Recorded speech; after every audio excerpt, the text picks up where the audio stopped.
Esta es la tercera iniciativa que nos trae el Gobierno sobre la misma cuestión y esto me obliga a ser repetitivo, pero hay algunas cuestiones esenciales que creo que es importante recordar. En primer lugar, nuestro grupo, por supuesto, no se puede oponer a pagar a los proveedores, faltaría más. Tanto es así que si se hubiesen seguido nuestras propuestas desde hace años, nunca se habría llegado a esta situación. Nosotros propusimos desde hace años reducir los gastos superfluos, evitar duplicidades, fusionar ayuntamientos, usar el Plan E para pagar a los proveedores. Por supuesto, no solo hay que pagarlos, nunca habría habido que dejar de pagarlos. Pero hecha esta consideración, no es posible soslayar que lo que se nos propone como una medida de trámite está minimizando una situación muy grave. Lo he dicho en 2 ocasiones y lo repito una tercera vez. Una suspensión de pagos de las administraciones públicas que no se producía en España desde hace más de un siglo. Una situación de impago de las administraciones públicas que ha llevado al hundimiento de miles de empresas. Y sorprende que esto se trate como una situación de mero trámite y sorprende que no haya ningún tipo de responsabilidades en este país, ni con las cajas, ni con las preferentes, ni con ayuntamientos, ni con comunidades. Nadie es responsable de nada. Dicho esto, o repetido esto, entro a analizar el fondo que hoy se nos propone.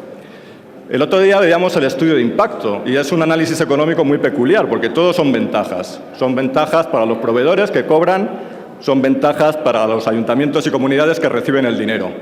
Pero alguien saldrá perdiendo. En economía nada es gratis, ¿eh? La economía es la ciencia lúgubre. ¿Cuáles son los efectos sobre el Estado? ¿Cuáles son los efectos sobre el avalista, sobre el que cargamos estas responsabilidades si hay un incumplimiento por quienes las generaron? De esto no se habla nada y estamos hablando de 35.000 millones, incluso se presume de la magnitud. Estamos orgullosos de la magnitud que cargamos potencialmente sobre la deuda del Estado. Y recargamos esta deuda del Estado en un momento en que está ya muy sobrecargada. Hay continuas rebajas de calificación, hay muchas dudas en los mercados financieros, algunas recientes relacionadas con el incumplimiento del objetivo de déficit y otras que se arrastran desde hace años y que ahora se van materializando. Había dudas desde hace tiempo sobre nuestro potencial de crecimiento. Bueno, ahora estamos en recesión. Había dudas sobre el coste del rescate financiero. Pues se mantienen. El Gobierno dice que no va a costar nada, pero no todos los analistas lo creen. Y había dudas sobre las finanzas autonómicas y su repercusión sobre la deuda estatal. Y esas dudas son las que ahora se están materializando. Efectivamente, hay un agujero en las finanzas autonómicas y efectivamente el Estado está diciendo que se hace cargo y además no va a dejar caer a ninguna. O sea, que no se hace cargo solo de estos 35.000 millones explícitamente, sino implícitamente de lo que pueda pasar en el futuro. No creo que esto vaya a mejorar la calificación de nuestra deuda estatal en el futuro, que es la que se está emitiendo básicamente. Por otro lado, de estos 35.000 millones solo se van a aportar desde el presupuesto del Estado en 2012 1.500 millones. Todo lo demás son créditos que se van a solicitar. Bueno, estos créditos, de nuevo, de algún sitio vendrán. La financiación que va a ir a esta operación es financiación que se detrae de otros usos alternativos. Por ejemplo, la financiación del sector privado. Estamos todo el tiempo diciendo que no llega crédito a las empresas, no llega crédito a las familias. Bueno, pues aquí van 35.000 millones de financiación que se van a dedicar a un uso alternativo. Se refleja en la intervención del señor ministro que hay un descuadre importante de plazos en la operación. Nosotros no tenemos duda de que esta operación se va a cubrir, en parte por los préstamos a 3 años que da el Banco Central Europeo, por la liquidez a 3 años que da el Banco Central Europeo. Pero esa liquidez es a 3 años y estamos hablando de una operación a 10 años que se va a refinanciar en el 5º año. Bueno, todo esto parece lejano, pero a lo mejor llega ese momento en que se refleja el descuadre de plazos y todavía los problemas no se han solucionado en la economía española o en las cuentas públicas.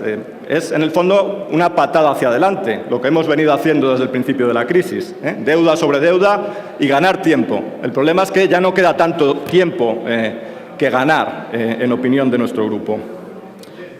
Al final, la clave del éxito de esta operación va a depender de que ayuntamientos y comunidades sean capaces de controlar sus déficits y de hacer frente a estos compromisos en el futuro. Y aquí también se refleja en la intervención del señor ministro, las condiciones son desiguales para ayuntamientos y comunidades. En la opinión de mi grupo, las condiciones para los ayuntamientos son más claras y más severas. Es cierto que sin un modelo final, se les va a decir que recorten el gasto y no hay un modelo final de qué tipo de ayuntamientos queremos al final. Queremos que resulte de estos recortes. Pero hay un compromiso más claro y severo de reducción del gasto, de control del déficit. En el caso de las comunidades, formalmente parece que es así, hasta cierto punto, pero no hay que entrar en tecnicismos. Esa es también una cuestión de voluntad política. El señor ministro de Economía, el señor ministro de Hacienda nos dicen que las comunidades están en cuerpo y alma comprometidas con el control de su gasto. Pero lo que uno lee en los medios de comunicación es que unas piden un nuevo sistema de financiación autonómica, más recursos. Otras dicen que no pueden recortar sanidad ni educación y que solo gastan en eso y que su gasto es intocable. Otras piden pactos fiscales, algunas piden estados propios. ¿Es esto un compromiso realmente de todas las administraciones autonómicas para cambiar la situación? Pues resulta difícil de creer, sinceramente. Y en el propio Real Decreto se trasluce esa desconfianza. Se dice que tienen que aceptar expresamente el acuerdo del Consejo de Política Fiscal y Financiera del 6 de marzo. Es decir, que se da por supuesto que esos acuerdos se han adoptado, pero por si acaso que vuelvan a decir que los aceptan. Por otro lado, no da una sensación de urgencia en el control del gasto autonómico que se corresponda con la urgencia de la situación que vive la economía española. Tenemos problemas muy graves planteados a meses vista y esto en operaciones a 10 años incluso puede relajar el esfuerzo. No hay una conciencia o no se trasluce de la urgencia de la situación a la que nos enfrentamos. Si no hay sensación de urgencia, hay otro tipo de sensaciones en el Real Decreto. Por ejemplo, sensaciones de improvisación. Sobre la marcha, en la tramitación de estas tres medidas, van cambiando las cosas. Ahora el papel del interventor ha cambiado totalmente en los planes de ajuste municipales. Empezó con un papel más protagonista que se ha ido diluyendo. La excepción vasca-navarra aparece ahora en el tercer Real Decreto. Estas dos comunidades cada vez son menos partícipes de lo común. Una y otra vez llega aquí legislación y sin perjuicio de. Incluso se trasluce en el Real Decreto la bicefalia no bien resuelta entre el Ministerio de Economía y el Ministerio de Hacienda. Este fondo está adscrito al Ministerio de Economía y quien tutela sus actividades esenciales es el Ministerio de Hacienda. Y se llega a una curiosa componenda en el Consejo Rector, que la presidencia queda indeterminada, debe ser una especie de tregua entre los dos ministerios. Se puede copresidir o se puede rotar en la presidencia. Ya este pulso ya lo dilucidarán más adelante. Pues en la situación que tenemos, esa bicefalia en la dirección de la política económica puede ser peligrosa. Una última consideración es la gran discrecionalidad de que va a gozar el Gobierno en la aplicación de esta medida. El Gobierno va a aprobar o no los planes de ajuste de los municipios. Esperamos que el color político no tenga ningún peso en esas decisiones. Y hay un tratamiento a pymes, a grandes empresas. Esperamos que las pymes no se vean perjudicadas.